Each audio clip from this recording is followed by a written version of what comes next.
Salita ng Diyos ay dapat tanggapin. Ang salita ng Diyos ay dapat na sundin. Sa puso't isip, sana'y laging kampi.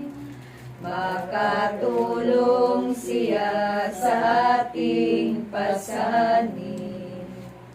Sa pagtahak dito sa mundo, maraming pagsubok ang matatamo.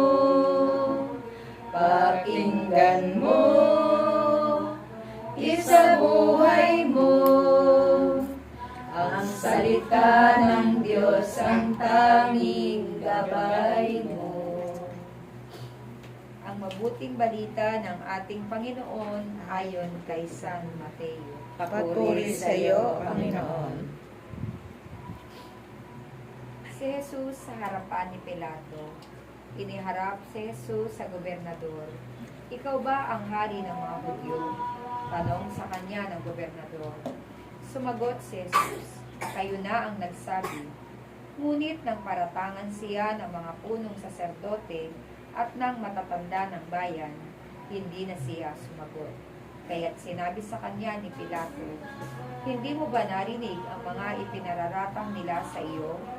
Ngunit hindi sumagot si Jesus, gaputok man. Kaya't nagtaka ang gobernador. Tuwing pista ng Pasko, kinaugalian na ng mga gobernador ang magpalaya ng isang bilanggo. Sino mang mahuli ng taong mahiling ng taong bayan, noon ay may isang kilalang bilanggo na nagngangalang Jesus, Barabas.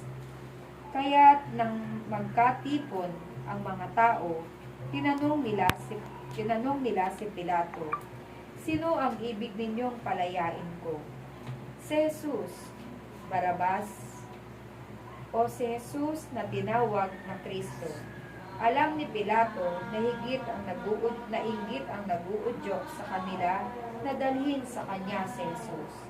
Hindi lamang iyan, samantalang siya ay nakaluklok sa hukuman, nagsasabi sa kanya ang kanyang asawa, huwag kang makialam sa taong iyan na walang kasalanan, sapagkat kagabi pinahirapan ako ng aking panaginip tungkol sa kanya. Ang mga tao na may sinusulsulan ng mga punong saserdote at ng matatanda ng bayan, nahilingin kay Pilato na si Barabas ang palayain at si Jesus ay ipapatay. Muli siyang tinanong ng gobernador, sino sa dalawa ang ibig ninyong palayain ko? Si Barabas po, sagot nila. Sinabi sa kanila ni Pilato, kung gayon, ano ang gagawin ko kay Jesus na tinatawag na Kristo? Sumagot ang lahat, ipako sa krus. Bakit? Anong masamang ang ginawa niya? Tanong ni Pilato. Ngunit lalo pa nilang isinigaw, ipako sa krus.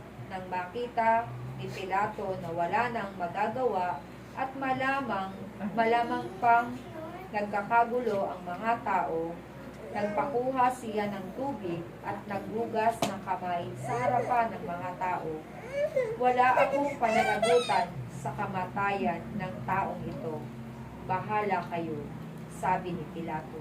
Sumagot ang mga tao, pinananagutan namin at ng aming mga anak ang pagkamatay niya, at pinalaya niya si Barabas. Ngunit ipinahagupit si Jesus at ibinigay sa kanila upang ipako sa krus.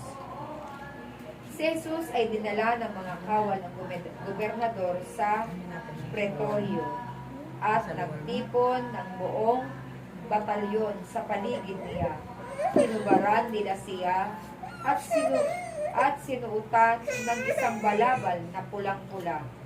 Naglikaw sila sa halamang matinik at ipinutong sa kanya, saka pinapaghawak ng isang tambo sa kanyang kanang kamay at palibak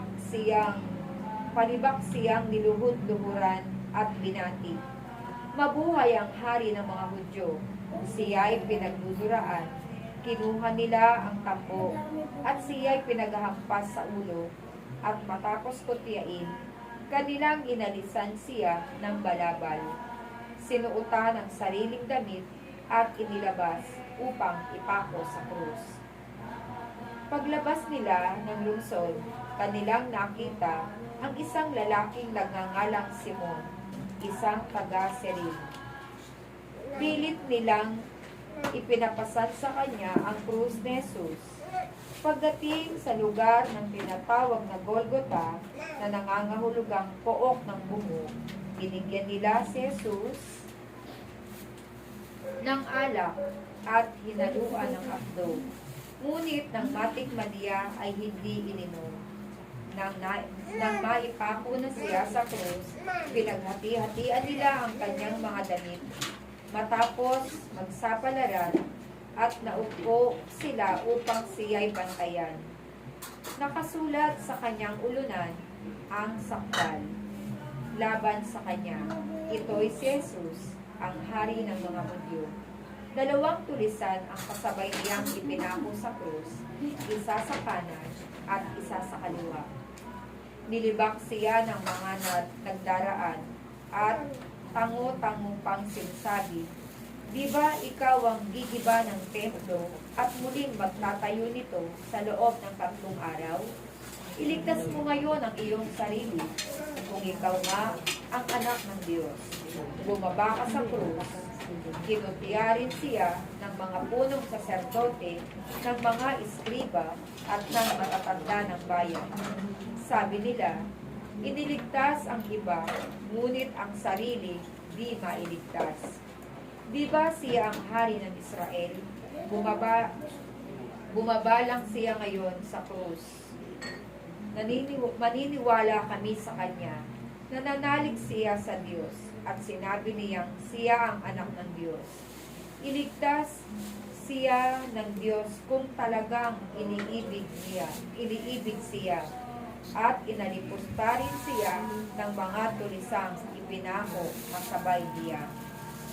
Mula sa tanghaling tapat hanggang sa 3 ng hapon ay nagdilim sa buong lupain. Nang mag-3 ng hapon, simigaw si Jesus, "Eli, Eli, lama sabachthani." Ang sabi, Diyos ko, bakit mo ako pinabayaan?" Narinig ito ng ilan sa mga nakatayo roon at sinabi nila, "Tinatawag niya si Elias." Agad tumakbo ang isa sa kanila at kumuha ng espongha. Tinugmak ng maasim na alak, inilagay sa dulo ng isang tambo at ipinasipsip kay Jesus.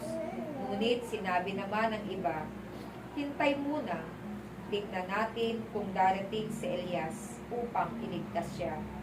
Muling simigaw si Jesus at nalagutan ng hininga. Biglang napunit sa gitna ng tabing ng templo mula sa itaas hanggang sa ibaba. Nayanig ang lupa, nabitak ang mga bato, nabuksan ang mga libingan, at nabuhay ang maraming banal na namatay na.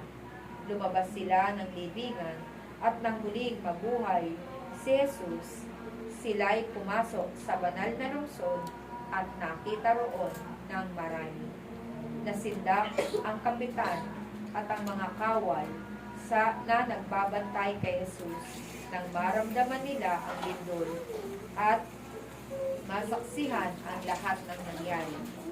Tunay na ito'y anak ng Diyos. Sabi nila, "Mga kapatid, ang mabuting balita ng ating Panginoon." Pinupuri ka namin, Panginoong Jesucristo. Ang salita ng Diyos ay dapat tanggapin. Ang salita ng Diyos ay dapat nasundin. Sa puso't isip, sana'y laging kamtin. Makatulong Tumulong siya sa ating pasanin sa pagtahak dito sa mundo. Maraming pagsubok ang natatamo. Pakinggan mo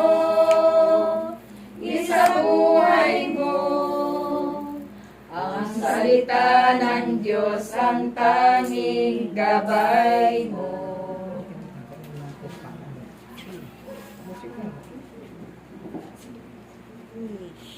Wow, wow, wow.